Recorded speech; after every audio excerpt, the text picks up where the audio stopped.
On July the 23rd, 2018, a woman was killed in a shooting on West 41st Street near Burroughs Street in Savannah on Monday night. Police say they got there with the ShotSpotter alert just before 11 p.m. and they found 59-year-old Patricia Ann Sabb with gunshot injuries, and she later died at the hospital. They say that she was inside her home in the kitchen area Monday night in her house when she was gunned down. She was hit by a bullet while she was inside her home, while the suspects that were outside the home shot up to at least about 17 bullets from the street. They have charged a few people in this murder. They charged Patrick Brian Nelson, who's 18, Alex Johnson, who's 19, Harvey Cooley, who's 18, and Marvin Marquan Hayes, who's 19. They've all been charged with her murder. And also Hayes and Johnson were also charged with armed robbery in connection to a separate incident from earlier this month. And pretty much that area, 41st and Burroughs Street, that's CBV, that's Cola Brownsville. I did a video on that a while back ago. And also what I know about the lady was that she buried her brother, I believe, days before her death, and I believe she buried her aunt, days before her death as well. So, just rest in peace to this lady as well. And also on that same day, on July the 23rd, a 63-year-old man was killed on Walz Drive. Officers responded to a home on the 2200 block of Walz Drive at about 6:15 p.m. on Monday. Officers discovered Eric Cooley dead from an apparent gunshot wound. Now they said that Eric Cooley, he lived on Walz Drive for a few years in a duplex. There's no word on the shooter, and there hasn't been an arrest made at this time. Now on Wednesday, July the 25th, a man was charged with murder after a fatal cutting on Wednesday night. Officers were called out to an apartment on Talila Lane at about 10:35 p.m. for a suicidal person. When officers arrived, they discovered 37-year-old Raphael Milligan, who told officers he had just killed his roommate. Inside the apartment, officers discovered 54-year-old Gregory Davis dead from an apparent cutting or stabbing. Milligan was arrested and charged with murder. Now, the only information that I really know about this particular homicide was that these two people were dating, and I believe at one point, the relationship went sour, but they still lived together. But even after this, the guy still ended up killing him. I don't know what the whole situation was behind that.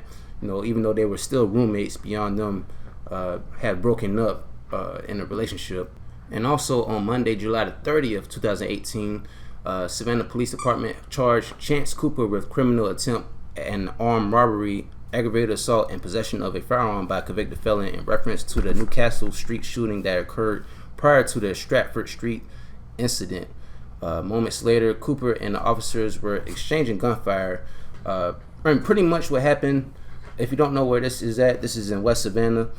Pretty much they were saying that Chance Cooper was the shooter in this situation. He pretty much, I guess, he robbed somebody earlier that day, or pretty much maybe like an hour ago, maybe like 30 minutes before that incident on Newcastle Street. He pretty much robbed somebody, and police were looking for him. And then when they found him, the police and Cooper was exchanging gunfire, and in that gunfire, he accidentally struck his own grandmother, Cynthia Fields, during the incident. And also, Savannah police officers found Cooper on the porch of his grandmother's home on Stratford Street. His grandmother, she left behind a lot of family members. She leaves behind 25 grandchildren and 3 great-grandchildren.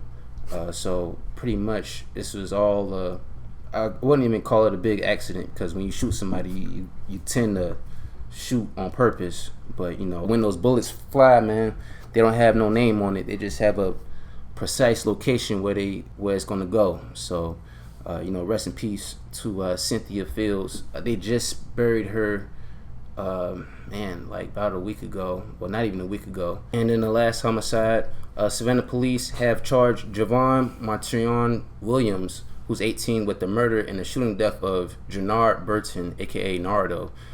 Detectives believe the shooting happened near West Gwinnett Street and Magazine Avenue. That's TCAL World, if you don't know. Carver Village, to be exact. The vehicle Burton was driving had been reported stolen the previous day. The Savannah Police Department identified the man who died in the crash because pretty much they're saying that He died from gunshot wounds, but he actually crashed inside of a home after being shot that Sunday night. And officers were called just about 8:30 p.m. to the 900 block of Carter Street and found a silver Toyota Avalon that hit a porch. The male driver, now identified as Jannard Burton, who's 19, was found unresponsive in the vehicle. And it kind of reminds me of how my homeboy died. I did a video about this maybe like 2 years ago or whatever.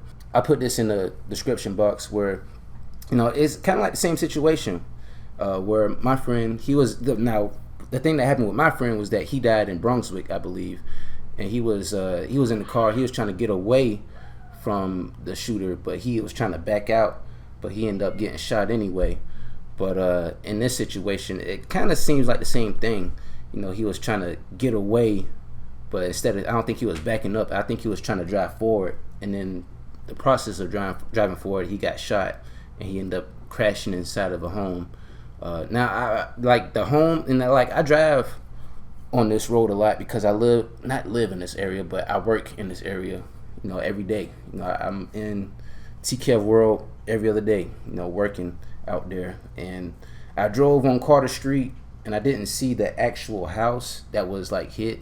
And what they were saying is that the home wasn't really damaged that much, because the home that he crashed into, it was vacant. I mean, nobody was living in there. It was an abandoned home. So when he hit the home, actually they were saying is that the car hit the mailbox, then it kind of swerved on the yard, and it kind of just bumped the home. It didn't cause any significant damage to the home, but pretty much they caught the guy. Rest in peace to this guy. I believe this guy that just got killed on Carter Street, I believe he was related to somebody else that got killed about 2 years ago that I did a video about. And just the wave of violence has been going on and on throughout the summer, and hopefully the violence will calm down, man. I mean, we had a whole bunch of shootings, even beyond the homicides. We had a shooting on Largo Drive that injured 5 people. There was a shooting a few days ago around Savannah High School that injured somebody. I mean, there's been a whole bunch of shootings that's been happening. Luckily, in those incidents, nobody has been killed, but I mean, people have been injured pretty badly over these shootings, man. And hopefully we can have some solutions pretty soon.